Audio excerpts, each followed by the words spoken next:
दुनिया भर के कई देशों में कोरोना का प्रकोप फिर से बढ़ने लगा है, या सीधे शब्दों में यूं कहें कि कोरोना रिटर्न्स। क्या वजह है कि काफी लंबे समय से शांत बैठा कोरोना फिर जाग गया है? इस विषय पर बात करने के लिए हमारे साथ जाने माने डॉक्टर राजीव सूद जी हैं, जो कि मेंबर हैं इंडियन मेडिकल बोर्ड में भी। राजीव जी, बहुत बहुत स्वागत है आपका पंजाब केसरी टीवी और नवोदय टाइम्स पर। धन्यवाद। सर, सीधे शब्दों में आपसे मैं पूछूं, कोरोना रिटर्न्स, कोरोना कैसे वापस आ रहा है? देखिए, कोरोना पेंडेमिक जो है वो कभी भी उसको खत्म डिक्लेयर नहीं किया गया है। एंड आपको एक बात बताएं कि अब ये भी पहले कई बार चर्चा हो चुकी है, हमको कोरोना के साथ ही रहना है। और ये कोविड जो है ये कभी बढ़ेगा या कभी घटेगा, वो एक अलग बात रहेगी। और पेंडेमिक अभी खत्म डिक्लेयर नहीं हुआ है, इसलिए ये कहना गलत है कि कोरोना रिटर्न्स। हाँ, उसकी जो पीक है, जो पीक्स आ रही हैं, जो फर्स्ट वेव आई, सेकंड वेव आई, थर्ड वेव आई, वो कुछ देशों में जहां इम्यूनिटी रिलेटिवली वीक है वहां पे ये रिटर्न हो रही है। इसको आप नेक्स्ट वेव बोल सकते हैं। सर, क्योंकि शुरुआत पहले भी चीन से हुई थी, इस बार चीन का मंजर सभी ने देखा है, फिर एक बार चीन के हालात आपने देखे हैं, तो क्या कहा जाए इसे? देखिए, शुरुआत हमेशा जो भी वेव्स है उसकी चीन से हो रही है, ये तो आपकी बात मानने वाली है। और जो दूसरा है, चीन, ब्राजील, यूएसए में कहर आ रहा है, यूरोपियन कंट्रीज में आता है, जो पैटर्न उसका रहा है वही पैटर्न दोबारा से आ रहा है। इसलिए हमको सतर्क होने की तो जरूरत है। पर दूसरी बात है कि इसको हमको ऐसे भी लेना चाहिए कि हमारी जो इंडिया के अंदर सिचुएशन है वो बिल्कुल अलग है। वो इसका जो मेन जो इसका डिफेंस, कारगर डिफेंस जो प्रूव हुआ है वो वैक्सीनेशन है, इम्यूनिटी है। और हमारे देश में वैक्सीनेशन बहुत ज्यादा सक्सेसफुल हुआ है। और हमारी जो सेकंड वेव थी वो बहुत ज्यादा खराब रही हमारे लिए, और उसमें बहुत सारा इन्फेक्शन और कम्युनिटी इन्फेक्शन हुआ। तो इसकी वजह से बहुत अच्छी इम्यूनिटी हमारी पॉपुलेशन में है। जो सर्वे हुए हैं उसके एंटीबॉडीज के, वो काफी प्रचुर मात्रा में एंटीबॉडीज हैं। और जब एक बार रियल इन्फेक्शन हो जाता है और उसके बाद जब वैक्सीन लगता है, तो उसकी जो इम्यूनिटी है वो बाकी इम्यूनिटी से बेटर है। मैं कंपेयर करूंगा चाइना से, जैसे वहां जीरो टॉलरेंस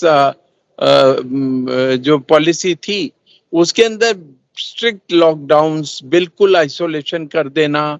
और उसके अंदर तो आपको पता है कि उन्होंने तो इतना ज्यादा वेल्डिंग भी करनी शुरू कर दी कि एक बार तो आग ही लग गई थी।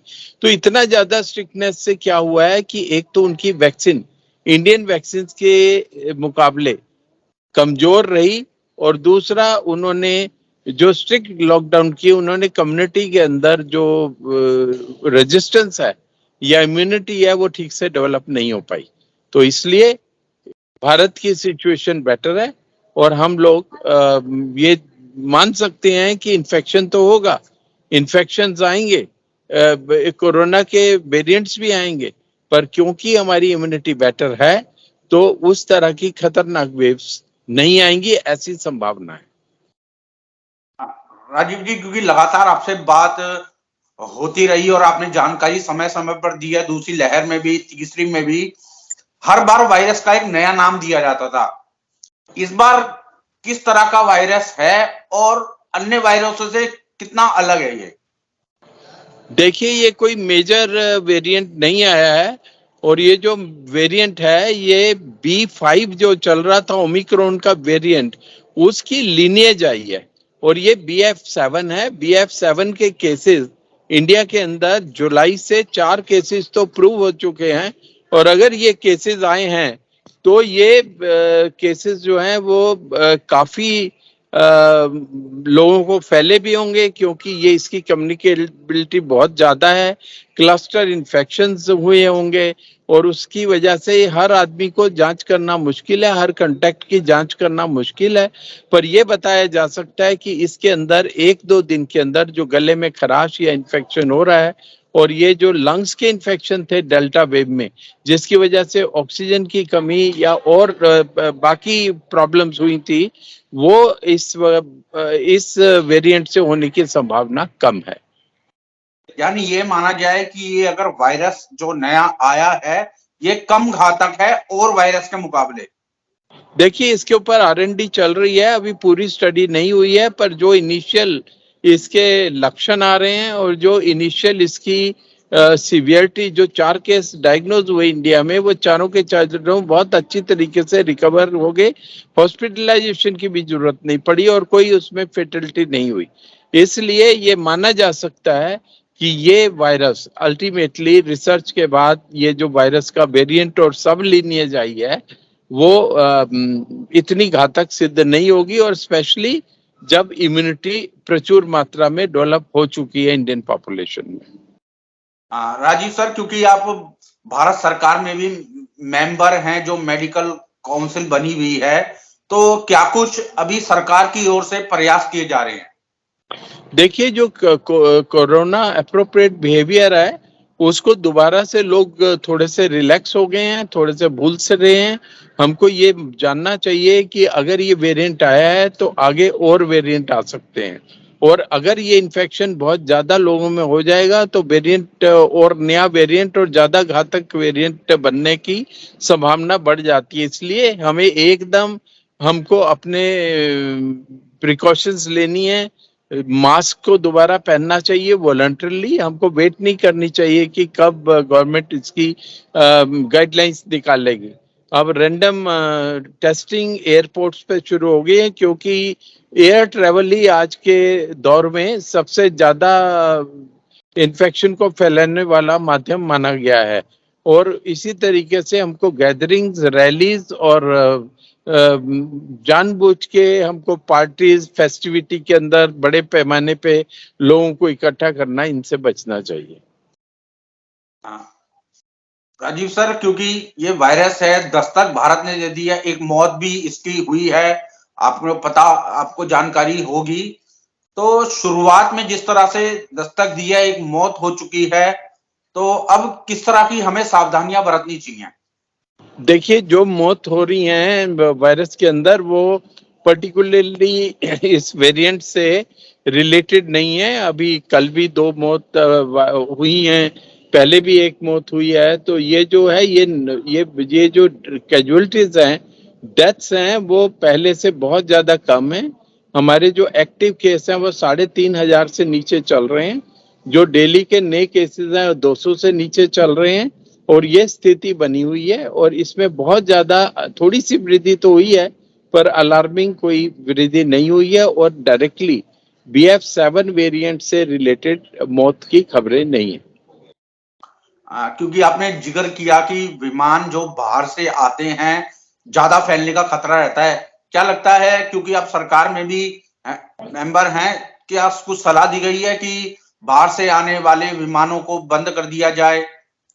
देखिए, अभी बंद करने की सलाह तो नहीं हुई है, पर काफी ज्यादा स्क्रीनिंग हो रही है, स्पेशली जो चाइना, जापान, थाईलैंड, बैंकॉक से या कुछ कंट्रीज डिफाइन किए हैं, उनसे जो यात्री आ रहे हैं उनकी बहुत स्ट्रिक्ट जांच करने के आदेश हैं, और रैंडम सैंपलिंग हो रही है। 2% पैसेंजर्स की वैसे भी सैंपलिंग होगी और देखा जाएगा, और अगर कोई पॉजिटिव आता है तो उसकी जीनोम सीक्वेंसिंग होगी।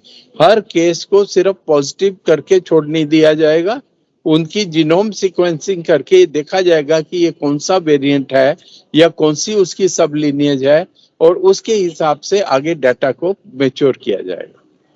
एक अंतिम सवाल मेरा आपसे, क्योंकि आप व्यस्त थे, आपने समय दिया पंजाब केसरी टीवी और नवोदय टाइम्स को, बहुत बहुत आभार आपका। नया साल आ रहा है, पार्टियां होंगी, लोग इकट्ठे होंगे, क्या कुछ एडवाइस आप, क्योंकि आपकी बातों को लोग फॉलो भी करते हैं, आपकी तरफ से क्या कुछ सलाह है? देखिए, ये ऐसा सीजन है जिसमें अभी फेस्टिविटी है, न्यू ईयर है, गैदरिंग्स होंगी, छोटी छोटी गैदरिंग भी होगी। एक भी व्यक्ति जब उसको सिम्टम्स आता है उससे पहले वो कम से कम 29 या 30 लोगों में वायरस फैला चुका होता है, इसलिए गैदरिंग से बचें। और दूसरा, ये जो टाइम जो आ रहा है इसके अंदर फोग भी होगा, सर्दी का मौसम है, पॉल्यूशन होगा, उसमें भी ये वायरस तेजी से फैलता है। ये समय जो है इसमें अगले 1 महीना हमको बहुत ज्यादा प्रिकॉशंस की जरूरत है। और जब केसेस हैं वो बहुत तेजी से बढ़ रहे हैं और इसलिए हमको स्पेशल प्रिकॉशंस लेनी है और हमको अपना मास्क पहनना, 2 गज की दूरी और हैंड हाइजीन, अपने हाथ साफ करते रहना, स्पेशली साबुन से, अगर सैनिटाइजर से हो तो सैनिटाइजर से, और हमको गैदरिंग से तो बचना ही है।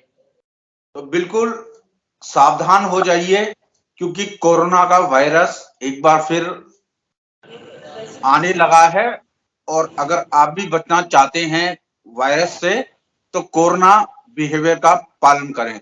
बहुत बहुत धन्यवाद सर, पंजाब केसरी टीवी और नवोदय टाइम्स से बातचीत करने के लिए। धन्यवाद।